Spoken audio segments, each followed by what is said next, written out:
Hello everyone. Today we talk about the topic absorption of nutrient. Okay, before starting this topic, in the end of this lecture, we are able to describe the role played by the small intestine in the absorptions of nutrients. Okay, first is the key terms. The term we should know before starting this topic, villi. Villi is a teeny finger-like projection that protrudes from epithelial lining of the intestinal wall. Plicae curriculus, these circular folds known as the valve of Kirkring or the valvic convenience, are large valvular flaps that project into the lumen of the bowel. And the diffusion, the act of diffusing or dispersing something or the property of being diffused or dispersed or dispersants. So first is the small intestine. The small intestine is the part of the GI tract between the stomach and the large intestine where much of the digestion of food take place. And the primary function of the small intestine is the absorption of nutrients and mineral found in the food. So, and in this small intestine, digestion nutrient pass into the blood vessels in the wall of the intestine through a process of diffusions. And the inner wall or mucosa of the small intestine is lined with a simple columnar epithelial tissue. Structurally, the mucosa is covered in wrinkle or fold called plicae curriculates. Already discussed what is the plicae curriculae. These are the permanent feature in the wall of the organ. They are distinct from roof, which are non-permanent features that allow a distension and contractions. From the plicae curriculae project microscopic finger-like pieces of the tissue called villi, and villi also called a shaggy hair. And the individual epithelial cells also have finger-like projections known as microvilli. And the function of plicae curriculae, the villi and the microvilli is to increase the amount of surface area available for the absorption of the nutrients. And the each villus has a network of capillaries and fine lymphatic vessels called lacteals close to its surface, and the epithelial cells of the villi transport nutrients from the lumen of the intestine into these capillaries like amino acids and carbohydrate, and the lacteals are the secreted by the or absorbed by the lipids. And lipids are the absorbed by the lacteal, so that's why the color of the lipids, it's something like a whitish in colors. And the absorbed surface that are transported via the blood vessels of different organ of the body, whereas they are used to build complex substances such as protein required by our body.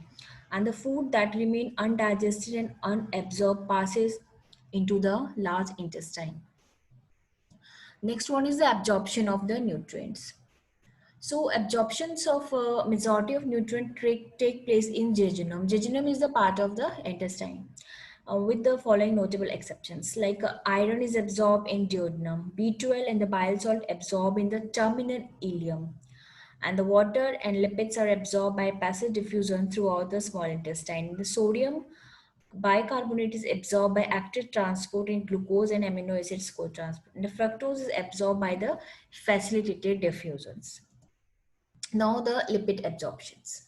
In this diagram, we show the process of the lipid absorptions. The large intestine, small intestine, cyclomal lymph, they all are in this diagram describe the formation of the process of the lipid digestions and its absorption through the villi. So the digestive enzyme and the small intestine. The small intestine is where most chemical digestion occur. Most of the digestive enzymes act in small intestine are secreted by the pancreas and enter the small intestine via the pancreatic duct. And the enzymes enter the small intestine in response to the hormone cholecystokinin, which is produced in the small intestine in response to the presence of nutrients. The hormone secretin also cause bicarbonate to be released into the small intestine from the pancreas in order to neutralize the potentially harmful acid that come from the stomach. So there are three major classes of nutrients that undergo the digestions are like protein, lipids, carbohydrates. So first is the protein. These are degraded into the small peptides and amino acid before absorptions. and their chemical breakdown begins in the stomach and continue in the large intestine. And the proteolytic enzymes, including trypsin, chymotrypsin, are secreted by the pancreas and break into the protein into the smaller peptides. And the carboxypeptidase, which is a pancreatic brush border enzyme, split one amino acid at a time. And the aminopeptidase and the dipeptidase free the final amino acids product. And the next one is the lipids or fats. These are degraded into fatty acid and glycerol. Pancreatic lipase break down the triglycerides into free fatty acids and the monoglycosaccharide. Pancreatic lipase are the break down the triglycerides and into the free fatty acids, monoglycerides. So the pancreatic lipase work as a help of the salt from bile secreted by the liver and the gallbladder. And this occurs because the lipase is water soluble, but fatty triglycerides and the hydrophobic and tend to orient toward each other. And triglycerides in their watery surrounding until the lipase can break into the smaller components that can enter the villi for absorptions.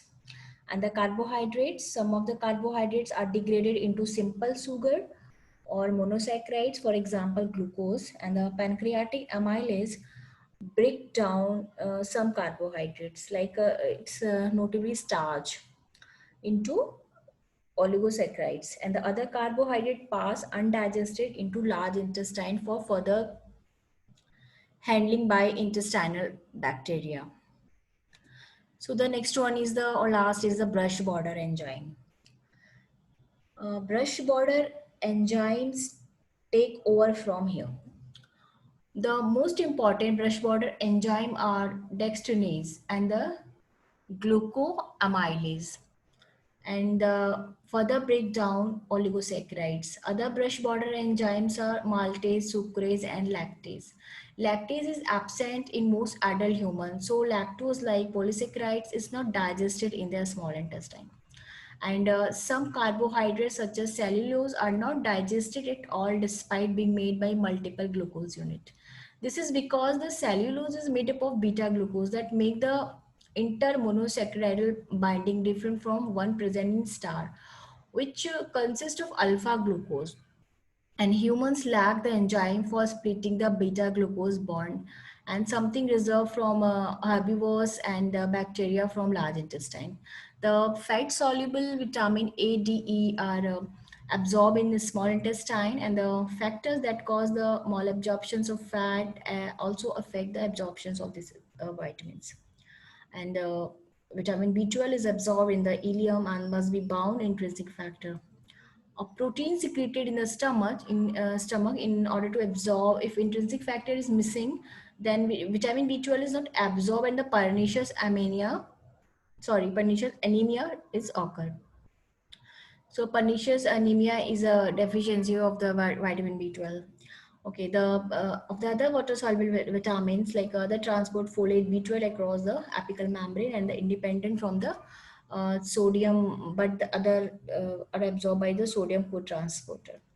Yeah, sodium is the main electrolyte found in the extracellular fluid and are involved in the fluid balance and the blood pressure control also. And the electrolyte balance is regulated by hormones and generally with kidneys flushing out excess level. And in humans, electrolyte homeostasis regulated by hormones such as antidiuretic, aldosterone, and the parathyroid hormones. And the serious electrolyte disturbance such as dehydration and over dehydration may lead to cardiac and the neurological complications that unless they are rapidly resolved will result in a medical emergency and water minerals reabsorb back in the blood colon or in the large intestine where the pH is slightly acidic about 5.6 to 6.9.